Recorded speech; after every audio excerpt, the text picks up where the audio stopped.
All right, it's another two-stroke morning with a little Subaru 360 warming up here. I've got the air filter elbow off because this one's been flooding a little bit. I'm going to take it to work today and see if I can figure out why it's been flooding when it sits. I think either the fuel tip valve fuel tip is leaking or the float is set too high. So we're going to drive it to work.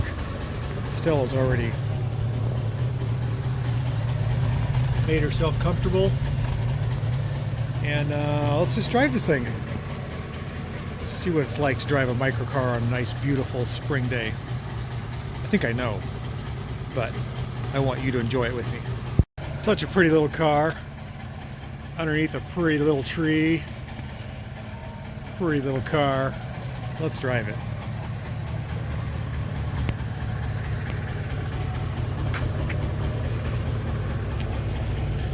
Stella has taken her place in the back seat with the window open. That's one of her favorite things. And I've got a note written for myself about the fuel tip valve here on the steering wheel. So we got one blue crossbar. Alright, so it's a new morning and we're driving a totally new Subaru 360 to work. It's gorgeous, bluebell day. I got my buddy in the back seat and we're driving a little flamer Subaru 360, which has been having a few little starting issues with flooding, and it might be a plugged air filter. I took off the air filter elbow, and man, that's got a lot more power. I don't know when it has been since I've checked the air filter lately, but I may never have, and I've owned this car for almost 20 years. So that's something to check, but it certainly runs a lot better once I give it some gas. I can't do it here, but once we get to an open road, I'll punch the throttle. You can feel the torque and the acceleration and the horsepower. Right now we're going over speed bumps. We'll do that here in a little bit. It's a gorgeous day. Join me for a ride in a classic Subaru 360.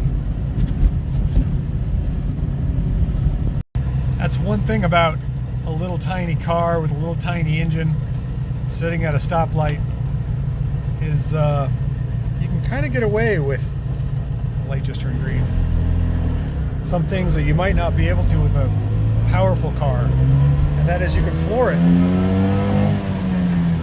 You hear that throttle open up all the way through second gear, and we have not even exceeded the neighborhood speed limit yet. Oh, I love that. Alright, so we're at a spot here where the speed limit's a little higher, and we can wind her up a little bit. You can listen to that thing sing. She's just singing. Sing, little Subaru 360, sing.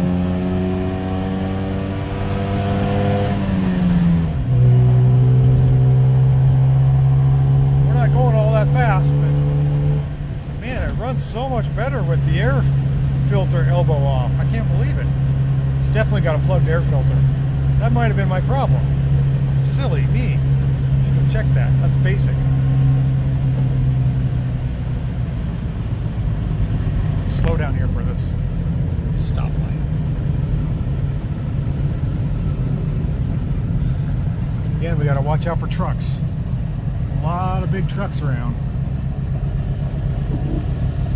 Everything on the road is bigger than us. Much bigger.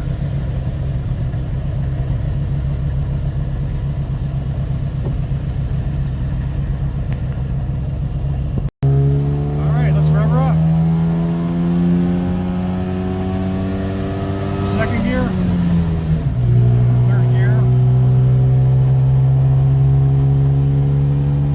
Running great. I don't think it's run this good in a long time.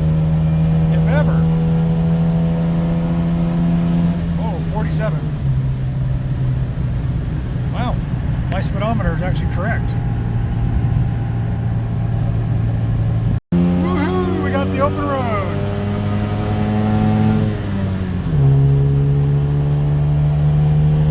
Let's go gear.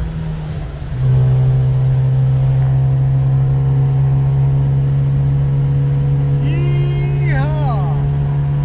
This thing is flying. Man, there's got to be a plugged air filter on this car. It's never run that good.